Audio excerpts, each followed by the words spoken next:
years, all this equipment that you can see here surrounding me has been out at patrol bases across Helmand.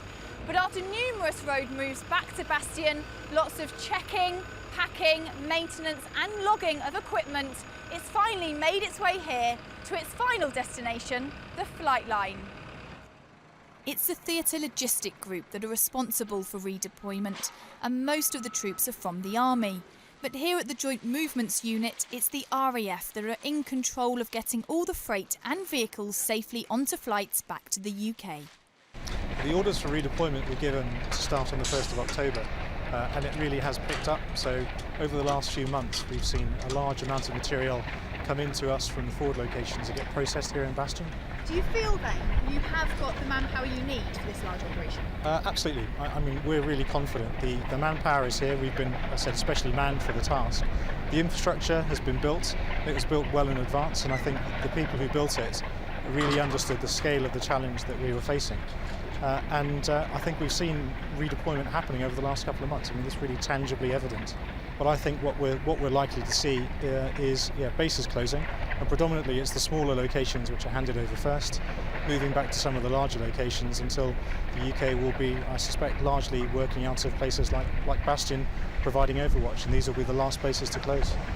And what are the challenges you face now, but also for the future? I think the first challenge is the pure scale of it. I said it's one of the biggest operations which the UK has mounted for quite some years. The second one is just the general geography and the location of Afghanistan, and it doesn't lend itself to this kind of operation.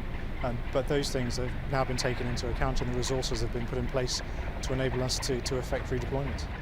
A percentage of the military equipment will travel back to the UK by rail, either through Pakistan or Uzbekistan.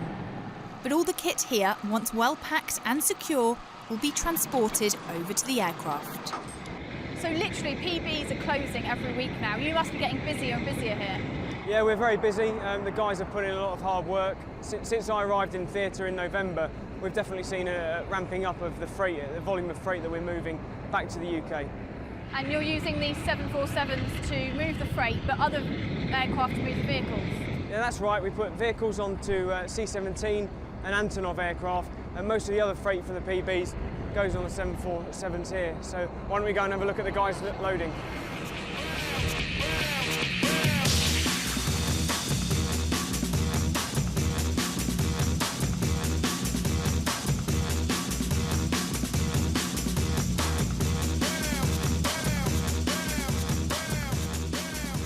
So 42 of these pallets here can actually fit onto this aircraft? Yeah, that's correct, yeah. 33 on the upper hold, the main deck.